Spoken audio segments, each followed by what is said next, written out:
अस्सलाम वालेकुम दोस्तों, आप देख रहे हैं मिस्टीरियस फैक्ट्स। दोस्तों आज हम जिस शख्सियत के बारे में बात करने जा रहे हैं उससे आप पहले यकीनन से वाकिफ होंगे, बल्कि शायद दुनिया में ऐसा कोई भी बच्चा ना हो जिसने मिस्टर बीन का नाम ना सुना हो। दोस्तों दुनिया के मशहूर तरीन कॉमेडियंस में से एक थे। मिस्टर बीन का असल नाम रोवन एटकिंसन था, लेकिन टीवी स्क्रीन पर यह मिस्टर बीन के नाम से मशहूर हैं। दोस्तों असल कॉमेडियन होता ही वो है जो बगैर कुछ बोले और किए अपने एक्शन से दूसरे बंदे के चेहरे पर हंसी ला सके, और इसकी शुरुआत एक तरह से रोवन एटकिंसन यानी मिस्टर बीन ने ही की। दोस्तों सबसे पहले मिस्टीरियस फैक्ट्स के चैनल को सब्सक्राइब कर दें और साथ मौजूद बेल आइकन को प्रेस कर दें ताकि आप हर वीडियो से बखूबी वाकिफ रहें और कोई भी अपडेट मिस ना कर सकें। तो चलिए शुरू करते हैं। रोवन एटकिंसन, जिसे हम मिस्टर बीन के नाम से जानते हैं, उनकी पैदाइश 6 जनवरी 1955 में इंग्लैंड के कॉन्सर्ट शहर में हुई। इनकी पैदाइश एक मिडिल क्लास फैमिली में हुई। उनके वालिद एक किसान थे और वालदा हाउसवाइफ। बचपन से ही मिस्टर बीन काफी फनी थे और वो नेचर के लिहाज से भी काफी हंसमुख इंसान थे। दोस्तों जब वो छोटे थे तब से ही अपने दोस्तों को अजीबोगरीब चेहरे बनाकर हंसा देते थे। मजाक के साथ साथ वो पढ़ाई में भी काफी शार्प थे, इसलिए वो न्यू कैसल यूनिवर्सिटी से एक अच्छे स्टूडेंट की हैसियत से ग्रेजुएट हुए। इसके बाद ऑक्सफोर्ड यूनिवर्सिटी के प्रिंस कॉलेज से मास्टर्स की डिग्री हासिल की।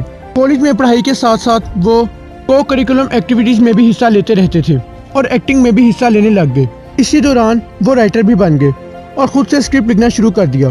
दोस्तों वो कैरेक्टर्स के स्केचेस को भी डिजाइन करने लग गए और उन्होंने नोटिस किया कि वो विजुअल कॉमेडी में काफी एक्सपर्ट हैं। इसी चीज को देखते हुए उनमें सेल्फ कॉन्फिडेंस काफी बढ़ गया।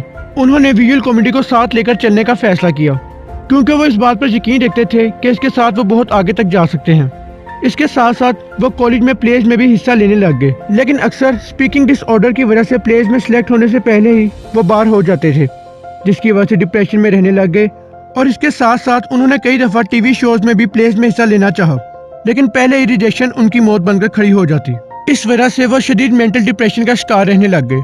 वो खुद ही इसका हल तलाश करने लग गए कि किस तरह इससे छुटकारा हासिल किया जाए। उन्होंने हार ना मानी और काफी अर्सा प्रैक्टिस करने के बाद वो फिर से टीवी प्लेज में रोल करने के लिए अप्लाई करने लगे, लेकिन इस बार अच्छी शक्ल और बॉडी ना होने की वजह से उनको रिजेक्शन का धब्बा देखना पड़ा। उनको बहुत लोगों ने समझाया कि वो उसको छोड़ दें और इंजीनियरिंग की ही फील्ड को चूज करें, क्योंकि एक्टिंग में जाने के लिए इनको अच्छी शक्ल, अच्छी आवाज और अच्छा जिस्म चाहिए था, जो इनके पास बिल्कुल नहीं था। लेकिन रोवन एटकिंसन भी कोई ऑर्डिनरी शख्स नहीं था। दुनिया को यह बात मालूम नहीं थी, बल्कि वो ये खुद जानते थे कि उनमें बहुत से स्किल्स हैं और वो एक एक्स्ट्रा ऑर्डिनरी इंसान है। इसलिए वो अपने पैशन को कभी नहीं छोड़ना चाहते थे और वो जानते थे कि स्पीकिंग डिसऑर्डर उनको कभी भी इस फील्ड में आगे नहीं जाने देगा, क्योंकि उनकी आवाज के बगैर उनका इस फील्ड में आगे चले जाना बहुत मुश्किल था। लेकिन वो भी अपने पैशन को चूज करने पर बजीद थे और अब वो इस डिजीज के साथ ही आगे जाना चाहते थे और इस तरह वो साथ ही इसका हल ढूंढने लग गए। इस वक्त वो फैसला कर चुके थे कि उन्होंने अपने इस डिसऑर्डर को सबसे बड़े ख्वाब में बदलना है और इसके बाद रोवन एटकिंसन मिस्टर बीन के कैरेक्टर में नाम बनाने निकले। उनकी ऑक्सफोर्ड यूनिवर्सिटी में राइटर रिचर्ड कर्टिस और रॉबिन डिस्कोल की मुलाकात हुई। उन्होंने रोवन एटकिंसन के साथ मिलकर मिस्टर बीन टीवी शो बनाने का फैसला किया। इंटरेस्टिंग बात यह थी कि मिस्टर बीन शो का नाम पहले मिस्टर वाइट रखा गया, लेकिन बाद में तीनों ने इसका नाम मिस्टर बीन रखने का फैसला किया। इसके बाद साल 1990 के 1 जनवरी को मिस्टर बीन टीवी शो को पब्लिश कर दिया गया और वो दिनों में ही काफी मशहूर हो गए। तकरीबन 1 साल के बाद पूरे बरतानिया में उनकी धूम मच गई और हर कोई मशहूर टीवी ड्रामा मिस्टर बीन को पसंद करने लगा। इसी दौरान उन्होंने द रिचेस्ट मूवी में भी काम किया। दोस्तों रोवन ने बहुत कम अरसे में बहुत ज्यादा शोहरत कमा ली। उन्होंने मशहूर जमाना animated movie the lion king में चिड़िया, जिसका नाम जोजो था, उस पर वॉइस ओवर किया। साल 1995 से 2003 तक उन्होंने जॉनी इंग्लिश, स्कूबी डू और लव एक्चुअली में भी काम किया और हर फिल्म में बरतानिया के साथ साथ पूरी दुनिया में खूब बिजनेस किया। 2011 में उन्होंने मशहूर फिल्म जेम्स बॉन्ड की पैरोडी की, जिसने बॉक्स ऑफिस पर धूम मचा दी। दोस्तों पर्सनल लाइफ की बात की जाए तो उन्होंने 1990 में बीबीसी की मेकअप आर्टिस्ट सुनेत्रा शास्त्री के साथ शादी की, जिसमें उनके 2 बच्चे हैं। 2014 में उनकी अपनी बीवी से डाइवोर्स हो गई।